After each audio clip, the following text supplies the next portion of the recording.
the war when our troops entered Abkhazia. Why? Because it was a trap in the first place. They lured us into this trap. It was a mistake.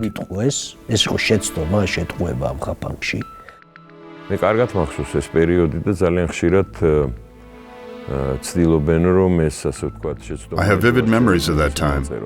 People often tend to blame Shevardnadze for this mistake, so to speak.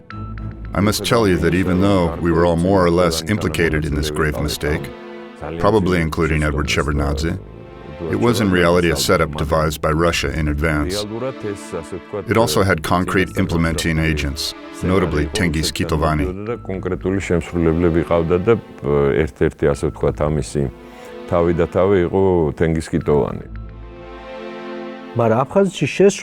But the entry into Abkhazia was preceded by other processes, such as regular explosions and robberies along the railroad.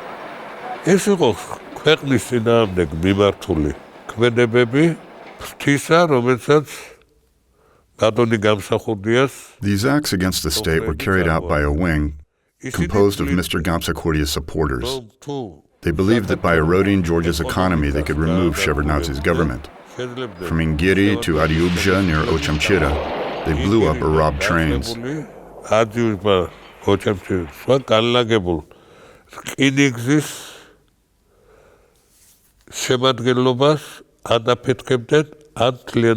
It was no secret that Armenia's prime minister visited Georgia just to confirm that 7 billion rubles worth of Armenian cargo had been stolen.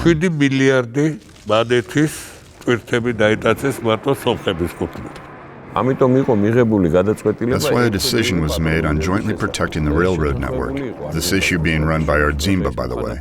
Needless to say, he, being two-faced, said one thing, had something else in mind, and did something entirely different, all depending on his interests. But the Russians also did the same thing. I repeat, that was intended as a military operation, including drawings, plans, and so on. It's documented and stored, and I want the population to know what happened in reality. It's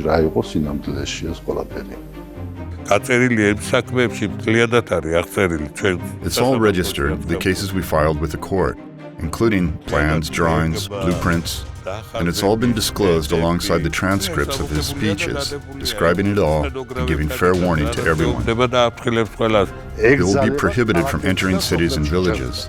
No contact with the population, no disembarking at random, strictly protecting the railroad network. They were not even allowed to jump off to buy cigarettes. They would be supplied sufficiently. He assigned General Uchadze to this project. It's all documented here in the materials. They will be stationed in 3 locations, near Samtredia, Sokhumi, and Leselidze, and they will escort trains.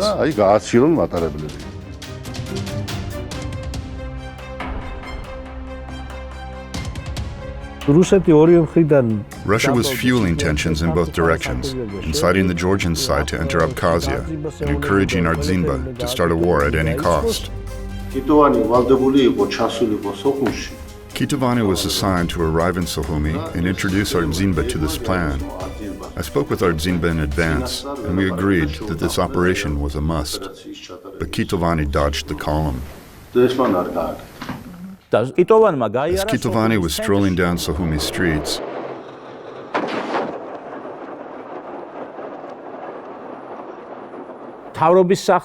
he noticed a green flag with an open hand and tore it down.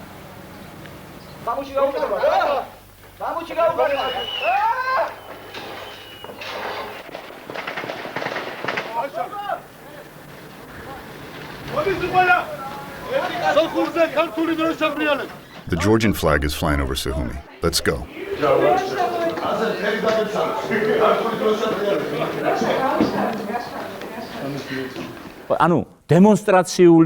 In other words, it was a taunting maneuver, a textbook case of provocation.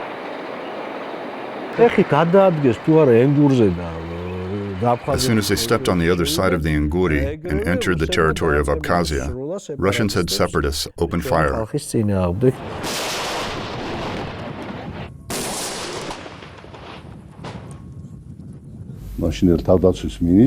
Jaba Yoseliani and I spent 2 days looking for the defense minister.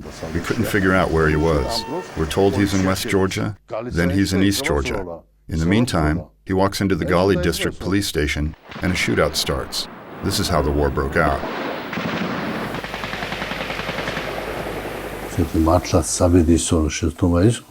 It really was a fateful mistake.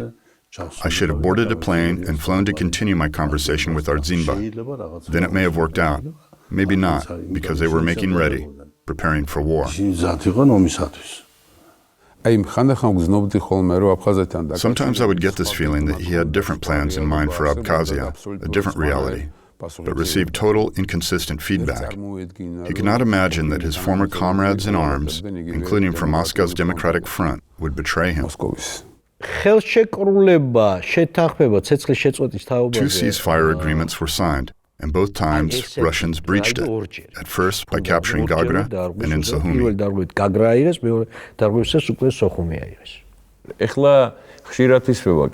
Now people ask why we believed them in the first place, but we had no choice, did we? The resumption of Sokhumi's assault was preceded by treachery, so typical among Georgians. At first, things got really tense in Samegrelo and beyond.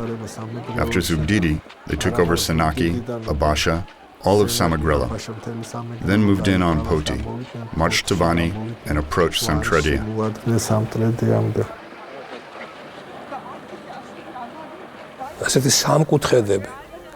Bad things came in threes: increased escalations and rallies against Shevardnadze in Tbilisi, aerial bombing attacks on Poti, and military action in Sokhumi.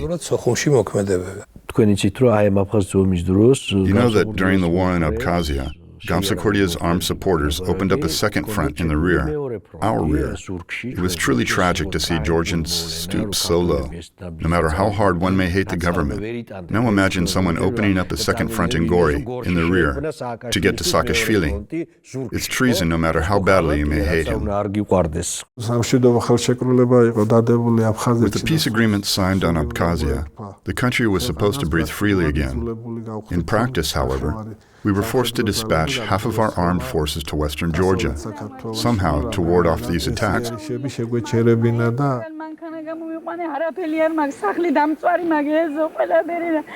I have nothing left. My house, garden, everything is burned down. Help. Where were you robbed? 9 Luxembourg Street.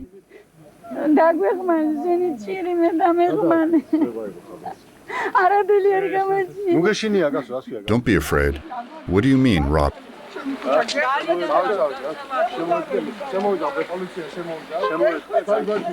Please, Mr. Shevardnadze, we're begging you.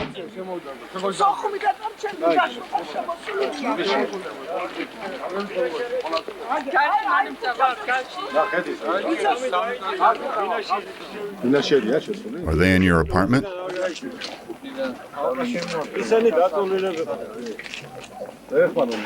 Tell the boys to help. Execute them and let us watch.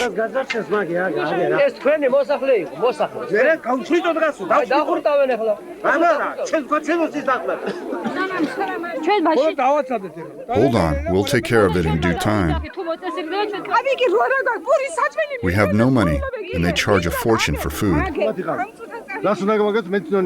Keep quiet, I know what I'm doing. Enough with the hysteria. I was supposed to enter Zugdidi a year ago, but you wouldn't let me. Everything would have been fine if you did.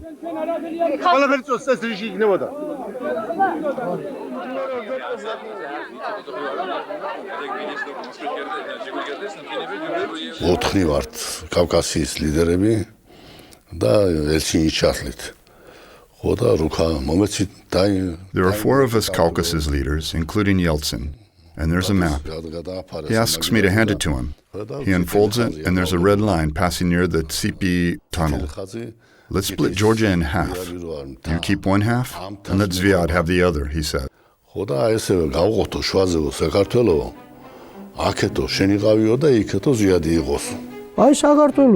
He suggested that Georgia be split into several parts. You keep Tbilisi, Aslan Abashidze will be over here, Gamsakordia will keep this area, and there's also Abkhazia and Skhin Valley region, of course. That was the end of our conversation. You're hopeless, I said. By the way, Aliyev was very vocal. You treat Georgia like this today, and tomorrow you'll do the same to Azerbaijan.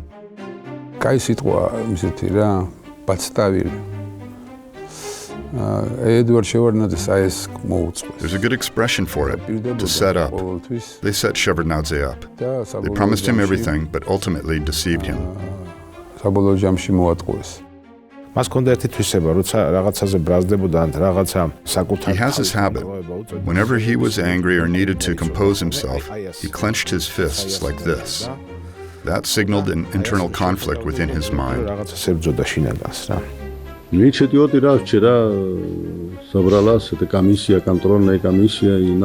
the Control Commission convened for the fourth time, and they, Patsukhov and other brokers, so to speak, are suggesting that we should capitulate without any caveats.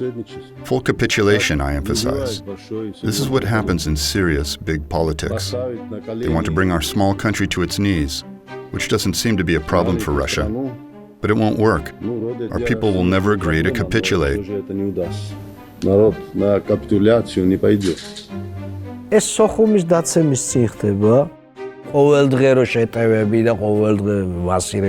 This happened before the fall of Sokhumi. We were fighting tooth and nail to keep Sokhumi and ward off daily assaults. We had a meeting in Alder, and Grachev arrived with his chief of staff, commanders, and others, playing innocent, being all for peace, and asking what they could do to ensure a ceasefire.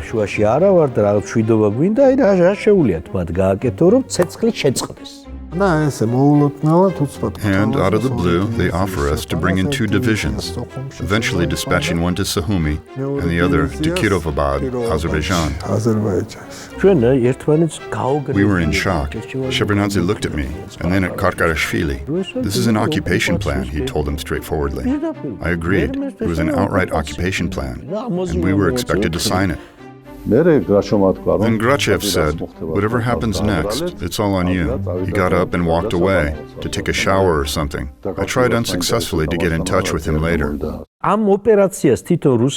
operation was coded by Russia's general staff as a Caucasian war. We had no guarantee that the division entering Sokhumi would not turn up in Zugdidi a couple days later, then in Kutaisi, and so on. In fact, it was an occupation threat facing all of western Georgia. The Chief of General Staff of Russia, Kolesnikov, stated in the State Duma that Sokhumi would fall within 2 or 3 days. It's detrimentally naive to think that we could defeat Russia, its entire armada, in this war. Russia, with its enormous international front, comprising of North Caucasians, the Bagramian Battalion and others, all set against us. Chechens and the Confederation, everyone was against us. Shamil Basayev, Gilayev, and everyone else, they all cut their teeth in the war against us. Of course we couldn't win. We were expecting irregular troops to arrive any day, and every day Shevardnadze inquired and saw us count every soldier. Here, 8,000 just passed Kutaisi, but only about 7,000 reached Tamishi because 1,000 bailed out down the road. Then 6,000 make it to Akhaldaba, with some groups dropping out here and there. The National Guard and the Defense Ministry suffered heavy losses while unsuccessfully assaulting Akhaldaba. Still, they couldn't cross over.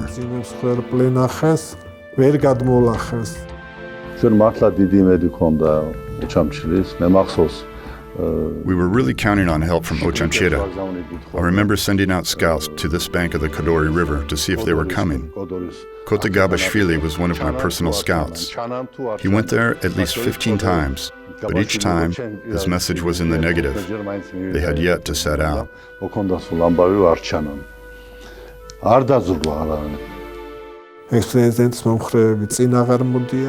The ex-president's supporters halted and camped near Kintki. Kitovani and 1,000 of his loyal troops stopped in Achikvara. His idea was to capture Tkvarcheli, not to cross over to the side.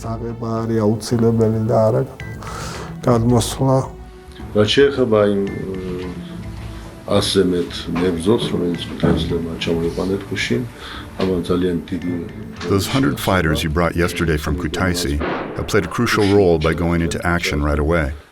We're having explosions, demolitions, casualties, and so on every 10 minutes, though they know very well what it's all about.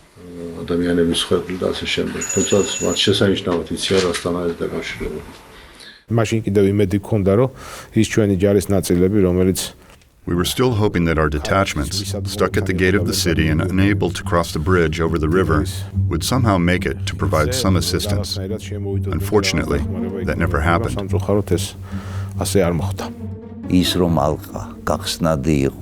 That the siege was breakable was proven by Georgi Karkarashvili's raid when he, with just 10 men, crossed the river. But of 5,000 people there, only 300 crossed the Kadori River to join him and enter Sokhumi.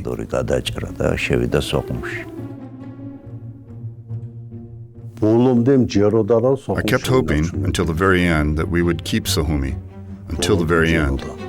By that time, Russians had already brought the ex-president back to Georgia. He camped in Ochemchira and Zugdidi, urging people to defy the head of state and us commanders under siege, and to disobey our orders. He also claimed to have assumed power. Then President Gamsakhurdia urged his supporters to leave Sokhumi and report to him on the pretext of returning later and resuming assaults on Sokhumi and things like that. Many did abandon their positions. A unified army command must be established, a unified army staff to take charge of all armed forces, including illegal armed formations. They must be subordinated to me as president and supreme commander of the Republic of Georgia.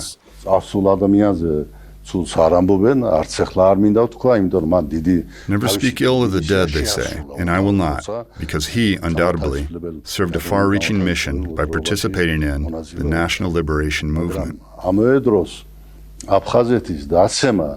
At the same time, the fall of Sokhumi was largely because of the 5 battalions defending Sokhumi and other 5 stationed along the Gumista River. Georgian battalions received Mr. Gamsakhurdia's order to leave their positions and report to him in Ochemchira.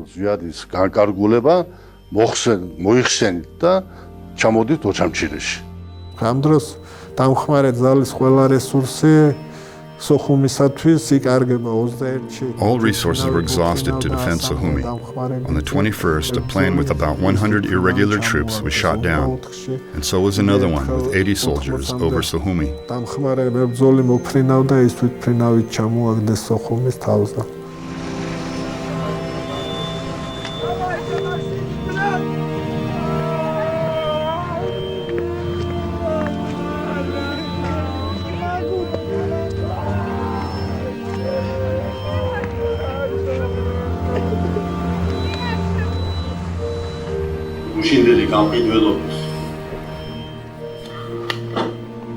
After yesterday's treachery and betrayal, I've come to a dead end. I see no way out.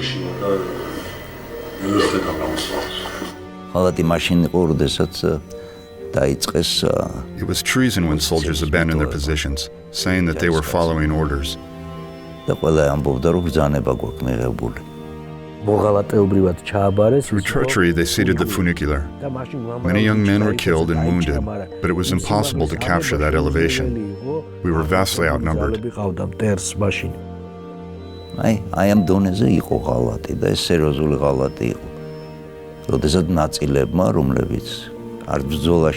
It was a grave case of treachery when detachments that had not even taken part in action and were well rested and armed refused to enter Sokhumi.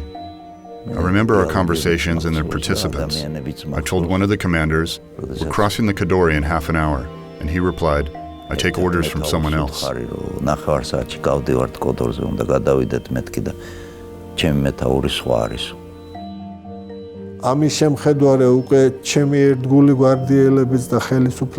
Seeing that, my local guardsmen and those loyal to the authorities, also some military commanders, went rogue, believing that if they entered Sokhumi, they would be shot in the back by the ex-president's supporters. They claim innocence, arguing that they had no part in those explosions and destruction. But document materials are available, how they appealed to Gamsakhurdia on September 24th, promising support, and then how Giuli called him.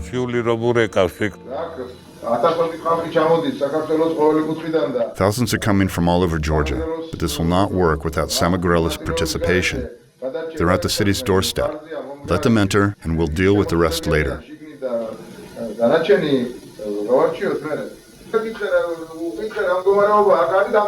Ask me what's going on here. It's all over. It'll be over in Senaki. You know that my roots are here. We'll get back to it once it's all over. Now is no time to argue.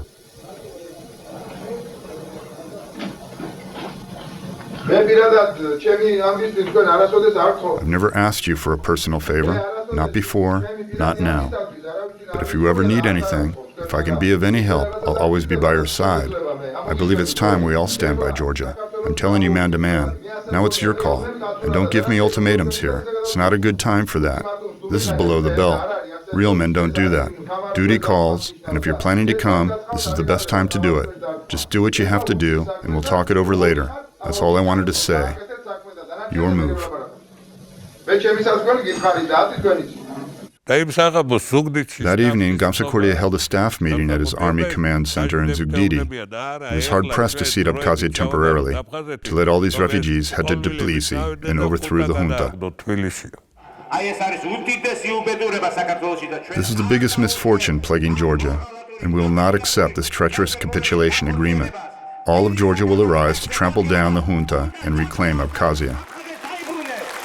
How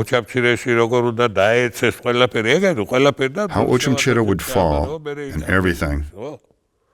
And now they have the audacity to accuse Shevardnadze of handing it over. But their names are documented here. Abkhazia, Gugushvili, everyone arguing against entering and providing support. There are conversations between Gamsakhurdia and his wife. It's all out in the open, on cassette tapes. Jabba Ioseliani came over to see Shevardnadze, and then we all went to the center of the city. The place was under heavy bombardment, practically every inch bombed. The situation was as dangerous as it could be. We did our best to keep him from going, but he resisted. He really let us have it. You traitors! Where's all this cowardice coming from? We hid his car keys. Suddenly a different car pulled up, and he and Jabba and others literally hopped in. We rushed after them. There was nothing we could do about it. And so we followed them to Sokhumi Center. By the way, Jabba and I walked down so as to stand in the way of the retreating battalions. We pleaded with them, "Boys, what are you doing? All is not lost. Let's go back together. We'll stay with you. We're coming with you." No, they had made up their minds already.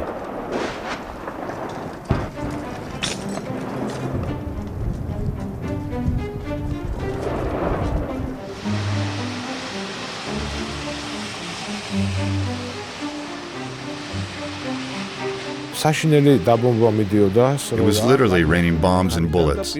They jumped out of the car and physically tried to stop the fleeing soldiers. "Get back to your positions, all is not lost, not yet. Reinforcements are on their way." Just like that, running after them in the streets and stopping them. Unfortunately, panic was too overwhelming and things had gotten out of hand. Wait, was that a gunshot?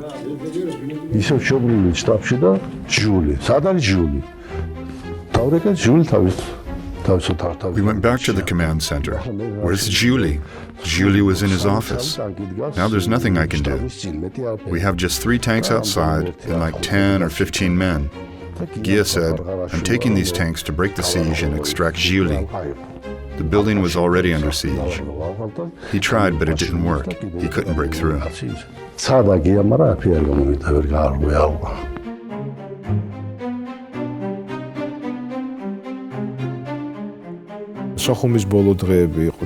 Those were the last days before the fall of Sokhumi.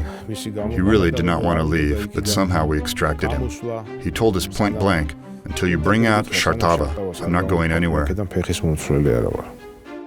მაშინ იდგა საკითხი, შევარდნაძე უნდა გაეროში გამოსულიყო. ამ ამბავთან დაკავშირებით და გაფრენილიყო უნდა ნიუ-იორკში. The thing is that Shevardnadze was expected to fly to New York and deliver a speech on this issue with the UN General Assembly. He was urged by all to return to Tbilisi because the whole world had to hear what was happening in Georgia, to save what little we had and avoid a total collapse, with another civil war possibly breaking out. The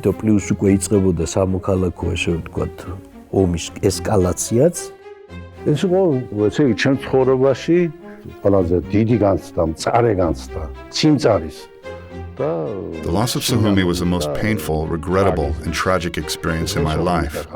When I saw that it was all over, that Sokhumi was lost, with no chance to turn the tables on the Abkhazian issue at that point.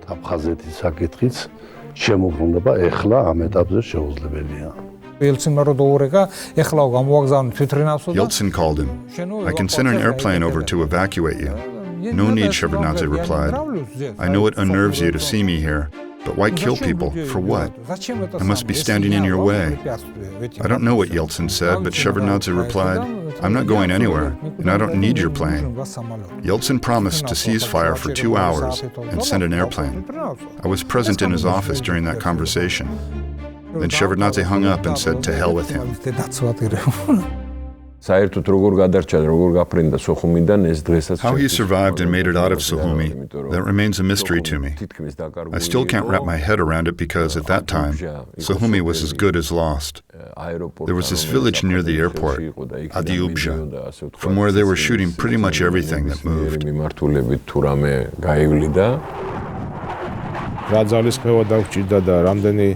It's a different story what it took us and what we went through to find pilots in Sokhumi.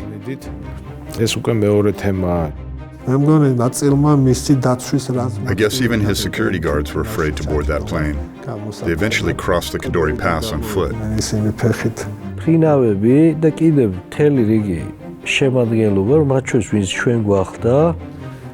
Pilots and much of the personnel, including from our groups, jumped in available trucks and took off. Only a few of us remained, every man for himself, as it were.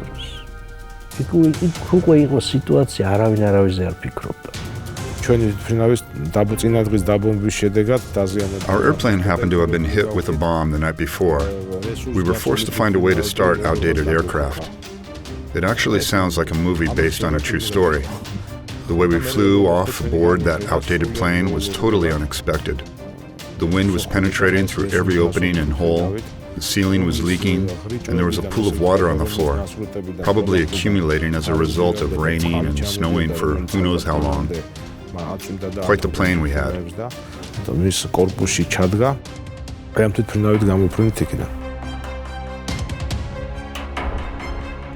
ძალიან მძიმე დღეები იყო ეს, ძალიან მძიმე და მე ვფიქრობ, რომ Those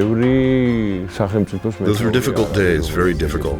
Not many heads of state can boast of being with their people on the front line in times like these. It must be a special moment in Shevardnadze's big story in politics and life.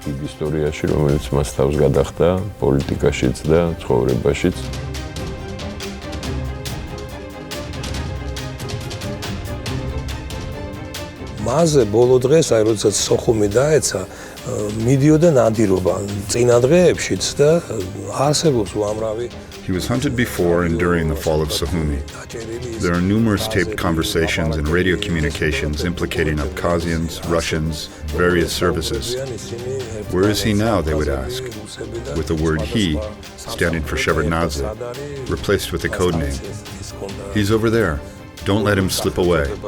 It was a real manhunt.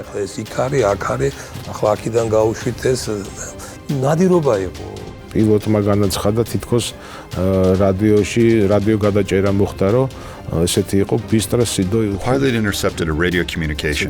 Hurry up, the gray hair is getting away. They fired 2 projectiles. I saw them. I was looking down, but they rocketed faster than anything I ever saw. ისე სწრაფად აიღო სიმაღლე, გაუცებულები ვიყავთ, მე ესეთი რამე არ მინახია.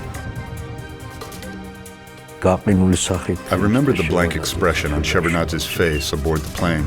მე მოხდა ისე რომ უკვე ფოთის თავზე ვიყავით, გამოვიდა ბორტი ინჟინერი იყო თუ არ ვცდები მაშინ და Here's what happened as we were flying over Poti, as announced by our flight engineer. Fleeing Sokhumi, defeated, leaving one's own land, at a loss for words, was a heavy cross to bear. So many people died there, including our colleague, Vova Muradov, who supplied us with clothing and personal care over those last days, because we had flown to Sokhumi very unexpectedly, dressed casually, unable to grab our personal effects. ანსაცმელი და პირადი ნივთები მოქონდა, იმიტომ რომ ჩვენ სოხუმში მოულოდნელად გავფრთხილდით, ისე გავფრინდით, რომ ვერაფრის წაღება ვერ მოვასწარით და პირდაპირ ესე ვთქვათ, ქალაქის სამუშაო ფორმით გავფრინდით და ცალკე Add to that the impressions from what we saw over those last few days: death, devastation, people in distress. It's very hard to describe and speak about, emotionally draining. To add insult to injury, we found ourselves dealing with another conundrum when the pilot announced that we couldn't land in Poti. The runway is too short, and we don't have enough fuel to make it to Kutaisi. Just one option left: Batumi, Ajara. ასაფრენებელი კი იყო მოკლე. ქუთაისამდე საწვავი არ გვეყოფოდა. და იყო ერთადერთი გზა აჭარა ბათუმი. ბათუმში დავჯდებით. As we were about to land in Batumi, he asked, "Try not to let anyone know I'm here." ისე გავაკეთეთ მაშინ რომ We made arrangements to keep him incognito. გამოვედი და დავხვდე ვინ არის მეოთხე. We deplaned and the welcoming party asked, "Who's on board?" I had one of my guys, a special forces member, bandage his arm. "We have wounded soldiers," I replied. "All right." We filled up our gas tank and they may have suspected who he was. One way or another, his identity was kept secret. Apparently, he didn't trust anyone at that point. Arriving in Tbilisi turned out to be even worse than leaving Sokhumi. და საოცრად მძიმე იყო თბილისში. We landed and set foot on Tbilisi soil, an overwhelming experience that saw a sudden outpouring of our emotions that had been pent up. We burst out crying, wailing. Unbelievable memories, too painful to remember.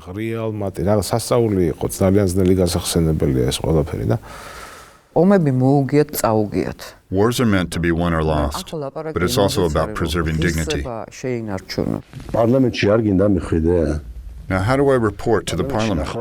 Half of the MPs are from the opposition. What will I do? I can't just brush it all off, can I? So I just got up and went to the parliament. Despite the difference of political opinion, the whole assembly rose to its feet and broke into applause to welcome him. Humane disposition gained the upper hand. They knew what I had been through, and one needs encouragement and support at such moments.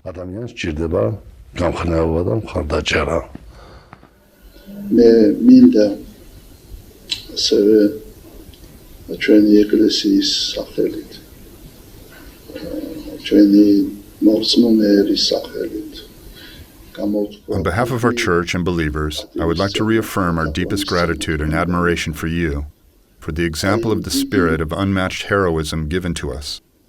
You have become a role model for both the lay people and the clergy, and our nation deeply appreciates your self-sacrifice.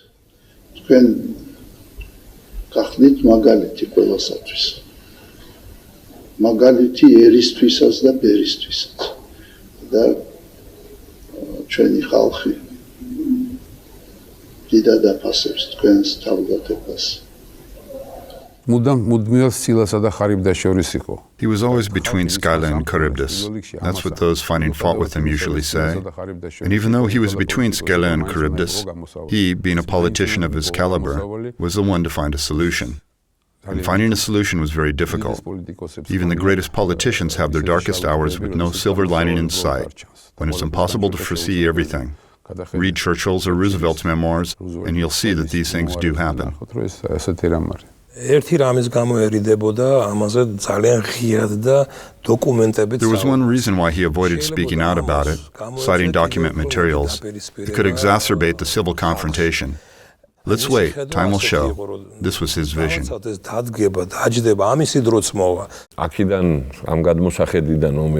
In hindsight, after the war, it appeared to me that we might have avoided it, but was it really possible to avoid this war?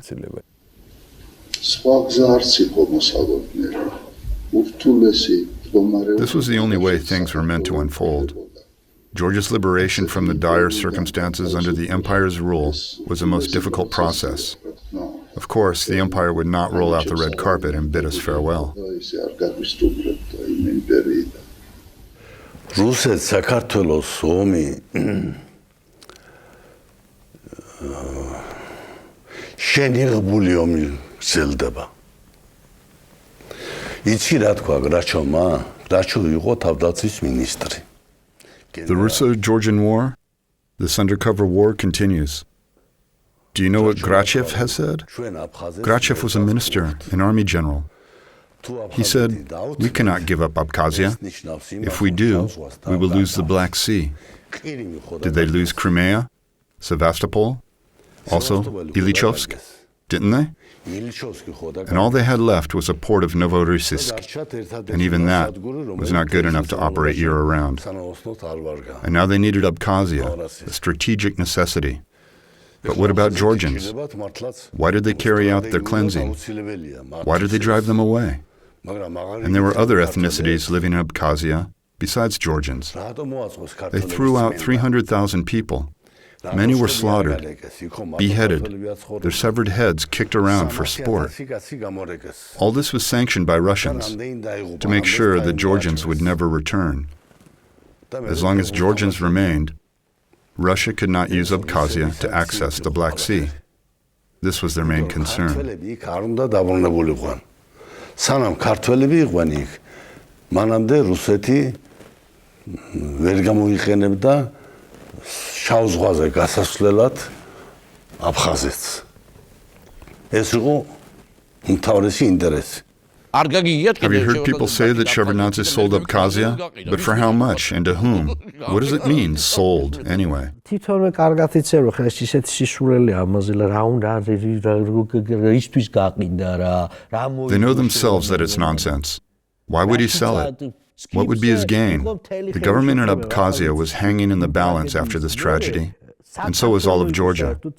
Russia was ready to take the country apart, and needless to say, Shevardnadze's personal fate was totally at stake. Why would Shevardnadze want to fail while being on the ground in defense of a very possible death in a Grad missile attack? You should try hard to come up with something this absurd.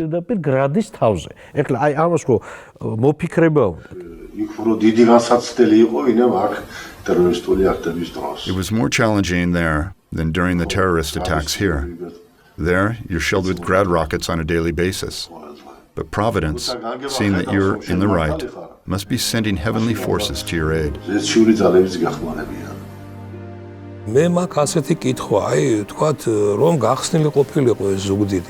I have a question. If passage to Zugdidi was cleared, why were all these refugees from Sokhumi forced to take the Svaneti route, which eventually claimed so many lives? Why? Was it not easier to let them through Zugdidi?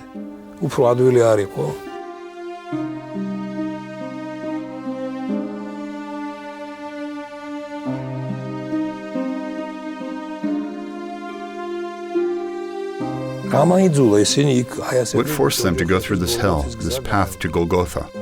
Betrayal is the answer. თან ეს ის ხალხი ლაპარაკობს, მე ახლა არ მინდა ამ თემაზე ლაპარაკი, რომლებიც მე ტელეფონით ჩვენ ახლა უშიშროების შეფი And the same people who say these things now, though I don't want to get into details, I was in charge of security at that time, and it was my duty to keep track of particular conversations. We intercepted radio communications with them, congratulating each other on the fall of Gagra. They were over the moon when Gagra and Sokhumi fell, because this was a blow to Shevardnadze. Do you see the level of degradation?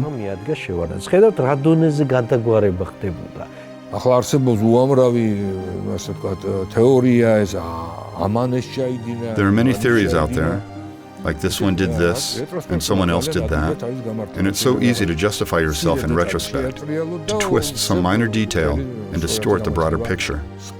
Unfortunately, we have been unable to get to the bottom of this issue and to tell the truth to the public.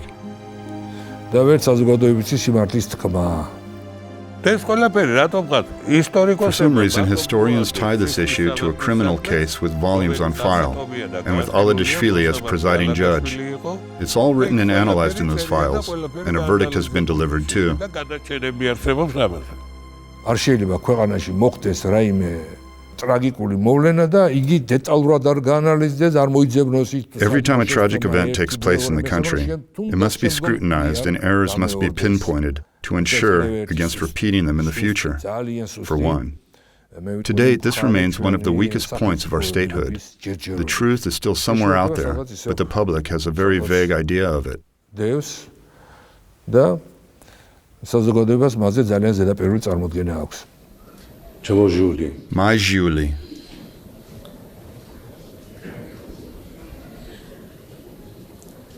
My son and brother. My fellow struggler and like-minded person.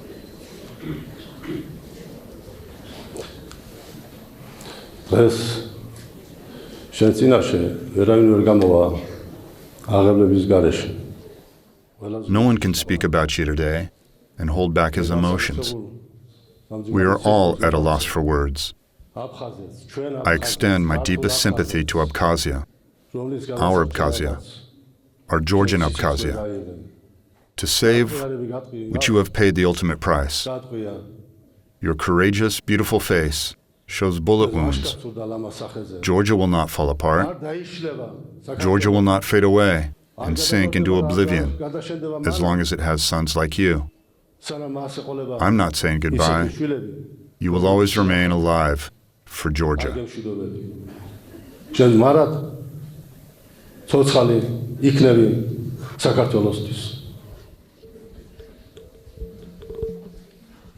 ყოველთვის იმას ვამბობ, რომ SNG-ში შესვლა თუ გინდაც, ეს არ არის Shevardnadze's strategy. I always say that joining the CIS was never Shevardnadze's strategic choice.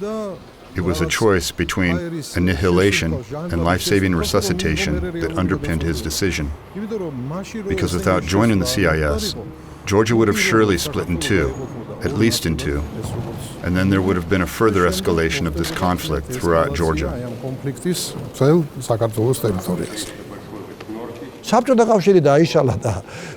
With the Soviet Union dead and buried, the CIS is, and always was, nothing but some economic union. Russians needed some kind of policy to ensure against becoming completely weakened territorially. So it seemed like an amazingly prudent decision. With the Civil War over, joining the CIS actually saved Georgia. At that time, Shevardnadze really had no choice. Not that he wanted to turn back to Russia and its orbit, nothing of this kind. And history later proved Shevardnadze right when he continued and persisted on the path to the West, a process that started 35 years ago. At that time, however, the country hung in the balance, with the Civil War and so on, facing a real threat of disintegration. Consequently, there was no other way out, no option to regulate the situation temporarily. And this is why he took this step. It's just that I would have found it impossible to do if I were still in my official capacity.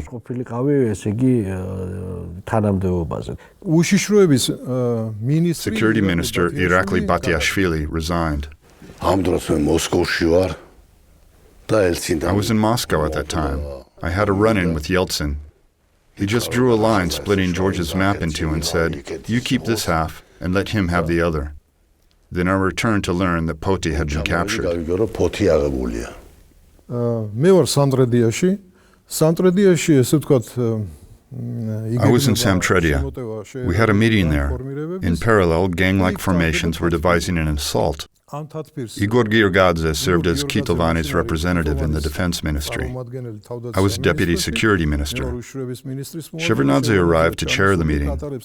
We were looking for ways to resolve this crisis situation. Some argued that we had enough troops to dispatch. I told him, "Mr. Shevardnadze, our capabilities are down to zero. We cannot expect our forces to offer any resistance." რომელიც ახლა ჩვენ გვაქვს იმედი რომ ისინი რაღაც წინააღმდეგობას გაუწევენ. იმ დღეს უნდა დაენიშნა. That day, Avto Iosiliani was appointed security minister. But later on the same day, Shevardnadze reversed his decision and appointed Eduard Shevardnadze instead. What happened? Igor Georgadzes დანიშნამ მოხდა რა? მოდი გაიხსენეთ ის დრო, როცა ეს მოხდა. ფოთი გაძარცულია. Let's go back to the time when it happened. Poti was captured, plundered, and pillaged. You know what forces were involved in this. Georgia was unable to receive wheat sent by her friends, nor did it have access to supplies of flour, butter, or anything to sustain itself.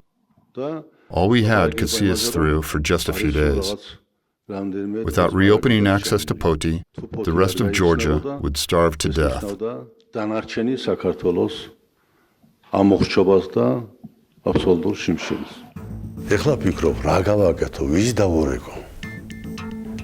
So there I was thinking, whom should I call? So I decided to call Kravchuk, Ukraine's president at that time. People in Georgia are unaware of this conversation. I told him I'm on a rocky road, and I'm not talking about myself. The whole nation is in grave danger. Starvation is around the corner. We have no supplies. We need you to send Admiral Baltin to Poti, just symbolically, so that we may be able to receive ships in Poti. The blockade of Poti is unacceptable to both Russia and Georgia, because it will trigger new waves of disorder and will ultimately cost Russia and Georgia dearly. Have you tried calling Yeltsin? If not, can you get in touch with him? He asked. At the time, the Black Sea Fleet was under dual Russian-Ukrainian jurisdiction, though now it's different. I can't call him, I replied. That's all right, he said. Let me handle this. I'll call you back in an hour and a half. He called back and said, I've issued an order to Admiral Baltin, and the ships will sail tonight. They should be in the Poti port in the morning, the day after tomorrow, the latest. The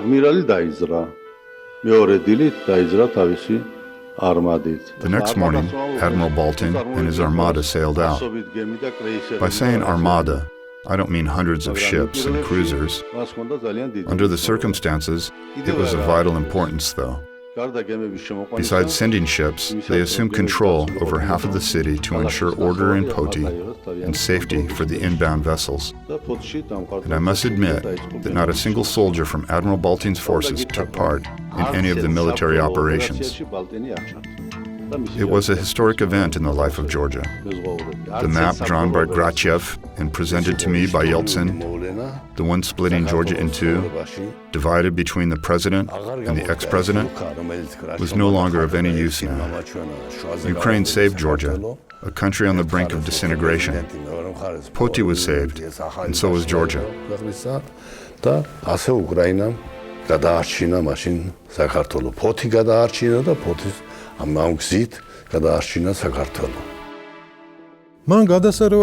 His calculations were brilliantly precise. We all know what happens on the eve of a revolution. All measures are in place, Mr. Shevardnadze. We've ensured against any possible incidents. They promise. And then they open the door and, you know the drill, we were up against something along those lines. Making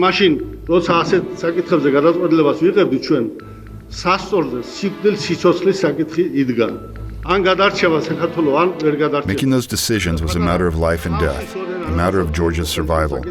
So we clutched at every straw available to avoid a catastrophe.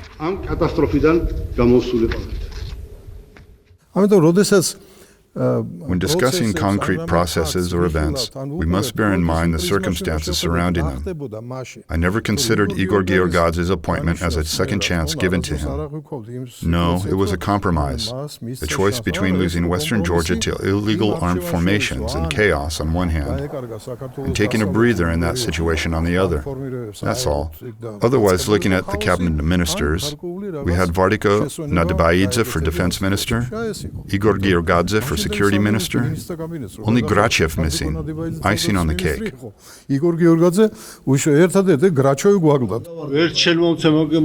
Neither you nor anyone else can give me that guarantee. It's sort of hard to guarantee.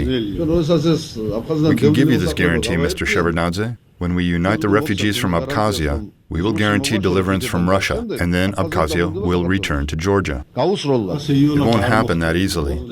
It will, trust me. We were in charge there, and you know. No, we were not. Exactly. And you will not be in charge now because they've turned to a different form to stay there. The country was struggling to deliver itself from this situation. The right strategy of domestic transformation was chosen to that end. It would make no sense to wrestle with Russia at the moment. Georgia had neither resources nor prospects of succeeding in case of a confrontation. This is a sophisticated kind of politics. Calculus of politics, I would say. Politics is the art of opportunity. You must take advantage of what is available today. You fail, you get punished, like we were when this war broke out. He is often criticized unfairly. But what would these critics do in his shoes? Has it ever crossed their minds? How would they find a way out? I know for a fact that Mr. Shevardnadze's visit to the United States in the spring of 1994 marked a turning point, namely his meeting with Mr. Clinton. Yes, they had met before, but this time it was different, in both form and purpose.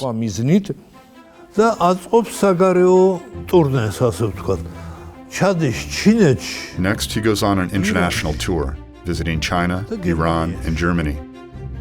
Back then, both China and Iran were in opposition to Russia, so this tour suggested his intent to strike a balance and maintain neutrality between Russia and the countries opposed by it. There were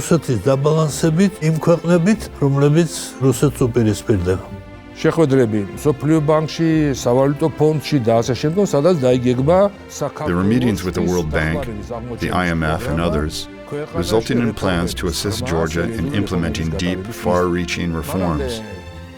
All that was preceded by Mr. Yeltsin's visit. In fact, that was the only visit by independent Russia's president. A framework agreement was signed between Georgia and Russia, a truce in a way.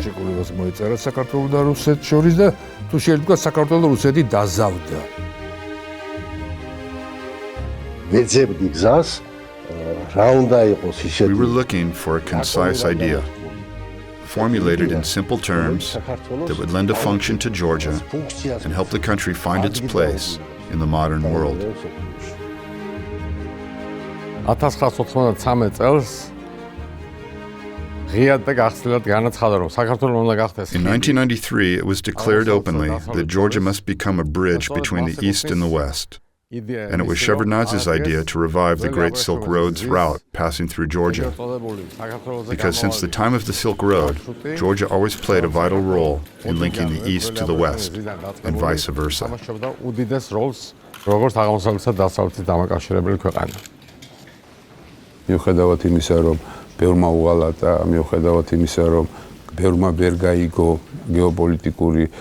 Many people betrayed him and failed to appreciate the geopolitical situation in the Caucasus, with scores of enemies, both internal and external, turning on the country and Shevardnadze personally. Nonetheless, he succeeded in making a political move that eventually laid the groundwork for these energy corridors. A Georgian diplomat was once told that the expected construction of energy corridors in the territory of Georgia would entail the loss of both South Ossetia and Abkhazia.